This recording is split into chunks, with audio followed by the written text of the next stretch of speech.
You know, one of the most common questions I get from my viewers is, tell me what to read after I've read the Chronicles of Narnia. And for many of you, you've read the books once, twice, maybe three times, and you're asking, what do I do next? You want more Narnia? I've got more Narnia for you. Because today we're going to look at 7 of my favorite books about Narnia that will help you go further up and further in, even after you've read the books multiple times over. So we're going to dig in deep today. I'm going to share each of these books one by one, share some highlights and some things that you probably haven't even heard about Narnia before. But before we do that, I want to ask you a question. Have you ever heard of the idea of a golden bookshelf? Well, it's a concept that even C.S. Lewis embraced, and the idea is that there is a collection of books that everyone should own that they should continue to return to year after year throughout their entire lives. Everyone's golden bookshelf may look a little bit different, but everyone should start one. And if you haven't started one yet, our sponsors today, Boyce College, want to help you get started immediately. And they've done a couple of different things to help you get started.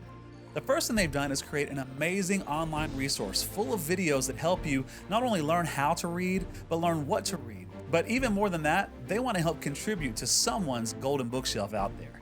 If you visit the website today and register, you will be entered into a giveaway to win a series of books that will help you start your own golden bookshelf, as well as some extra goodies, including some Boyce College swag and an amazing C.S. Lewis mug. Now, registration ends March 31st, so don't miss your opportunity for the giveaway. But even beyond that, don't miss the opportunity to take advantage of the amazing resources that Boyce College has put together just for you. Now, let's go ahead and get started. It's time to leave the Shadowlands behind and step into a world that's more real than our own. It's time to follow me into the wardrobe. So as we talk about these books today, we're really going to break them up into 2 different categories. One category over here really has to do with some of the aesthetics of Narnia and highlighting some things that you may not have noticed or revisiting some things that you may love, even enhancing some of those aesthetics. I'll explain that in a minute. And the other category really has to do with digging in deep to the information and the knowledge about Narnia and about C.S. Lewis himself. But ultimately, these categories all have to do with developing a deeper appreciation of Narnia in general, so that when you read it the next time, you'll appreciate it and understand it even better. So let's go ahead and take a look.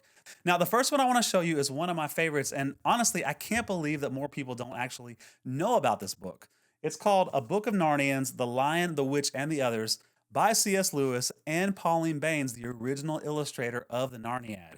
And it's sort of an almanac of all things Narnia. It contains characters and locations and events. One of my favorite parts about this is the fact that Pauline Baynes has done an amazing job illustrating this. This includes new illustrations, highly detailed and just gorgeous. So I highly recommend this one. Now, speaking of great art, here's another one that's a little bit different. This was actually gifted to me by my good friend Matt from Nerd of the Rings.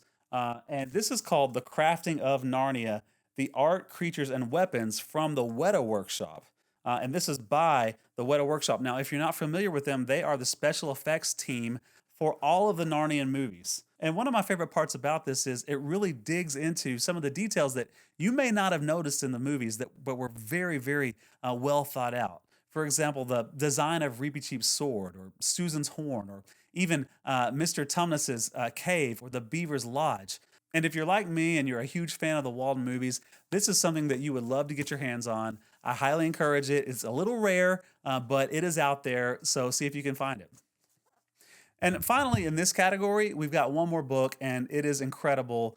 This is Narnia Chronology from the Archives of the Last King. It's one that I gave away to our Patreon members during a live trivia game, and page by page, it is a timeline of all the events in the history of Narnia, starting with the magician's nephew, going all the way through to the last battle. But that's just one small part of what this book is, and it's actually hard to explain. When they say an interactive timeline, they mean an interactive timeline. Every single page has elements that you can interact with, whether they're pop-up sections, whether they're pull tabs that make characters animate, there are flip-out tabs. The whole thing is highly detailed, it's highly interactive, and it's gorgeous. Again, it's all based on the artwork of Pauline Baynes. This is a true treasure and something that everyone can enjoy. Okay, well, let's talk about this next stack. These are the books that I found to be some of the most informative and most insightful resources for me as I prepare for this channel, as I dig into the lore and the history of Narnia and even into the mind of C.S. Lewis himself. These are the resources that I recommend. So, the first one on the top of the stack is probably one of the most famous classics. This is Past Watchful Dragons by Walter Hooper. And Walter Hooper was C.S. Lewis's secretary in his later days. He's also one of the trustees of the Lewis estate. And he was also a professor at the University of Kentucky back in the 60s, my home state. And I'm actually very proud of that as well. Most famously, this book is the source of C.S. Lewis's timeline of Narnia. This timeline was actually given to Hooper by Lewis, written down on paper after Hooper had some questions for Lewis about the timeline itself that didn't make sense. Lewis sketched it out and explained the idea of thin time and thick time in our world and Narnian world. And so a lot of times people ask me, hey, where did you get the information for this? Or I don't remember that in the books. Much of that comes from the timeline found in this book. And this book is an absolute classic. Next, we have another classic, The Companion to Narnia by Paul F. Ford. And this is really an encyclopedia of all things Narnia. It contains some very obscure references. Basically, every character that you will ever read in Narnia is listed in here, as well as every location, even events that are mentioned briefly. One of the things that Ford does so well in this book is really construct a hard understanding of the world that C.S. Lewis built. He constructs a model of the world, the cosmology, the geography, even the socio-political state of the world of Narnia. Ford really goes into detail here. On top of that, there are some fantastic illustrations. There are even maps and charts that help you understand the world of Narnia better. Companion to Narnia, this is a wonderful book to pick up. Now, this next book is a little bit different. This is The Keys to the Chronicles by Marvin D. Hinton. And Dr. Hinton is an English professor here in America. He's also an expert on British Renaissance literature, just like C.S. Lewis was. The subtitle of this book is Unlocking the Symbols of C.S. Lewis's Narnia. And that's exactly what Dr. Hinton does in this book. Book by book, chapter by chapter, even page by page. He takes us through the entire Narniad and points out all the parallels and all of the allusions and all the symbols that we may have missed otherwise.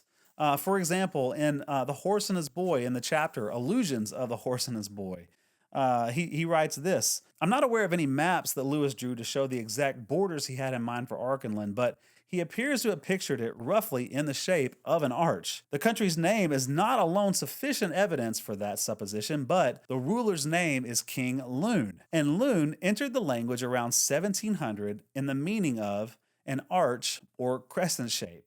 Thus, the names of the country and its ruler form a linguistic pair. So it's just amazing little tidbits like that throughout the entire Narniad in this book. It's an easy read. It's a fun read. I highly recommend it. And finally, this is a book that was given to me as a Christmas gift this year by Jason M. Baxter called The Medieval Mind of C.S. Lewis: How Great Books Shaped a Great Mind. And the whole point of this book, exactly as the title says, is to unpack C.S. Lewis not only as a professor of medieval literature and medieval history, but more importantly, as a medieval thinker himself. And so in this book, Baxter really unpacks what the medieval worldview was, how C.S. Lewis interpreted that worldview, how he brought it into his writings, most importantly, how he brought it into the writings of the Narniad. If you want to know Narnia the way that C.S. Lewis wrote Narnia, you have to understand the way that C.S. Lewis saw the world. And this book is a great start to understanding the mind of C.S. Lewis. And finally, for some of you, I know that you just want to read more great stories. And so that's what this final stack is all about. This is C.S. Lewis's Space Trilogy. Well, actually, it's 2 copies of Paralandra and 1 copy of That Hideous Strength because I gave my other trilogy set away. And by the way, if you have one of these versions of Out of the Silent Planet, I would love to have it. Let me know how I can buy it from you. This is C.S. Lewis's famous Space Trilogy. I actually have one video on my channel that begins to unpack the first book of the Space Trilogy and some of the background there. One of my favorite pieces of writing ever. I think that That Hideous Strength, the final book, may be one of my favorite books in life. I highly recommend it. It is prophetic. It is very relevant to the world that we live in even today. So the Space Trilogy, if you loved the Narniad and you're ready to go to the next level, check that out next. Well, I hope that this has been informative. I hope that you're building up your own Amazon wish list now. In the meantime, if you have any other books that you'd like to suggest or recommend, please let me know. I've already got a couple that I'm keeping in mind for another round. I haven't ordered them yet. I have to check them out. But I would love to hear from you. What else should we be buying? What else should we be reading? Not only in the Narnia world, but maybe in great fiction. We'll talk about that in another episode. But in the meantime, I look forward to hearing from you. I look forward to seeing you again next time as we take another journey into the wardrobe.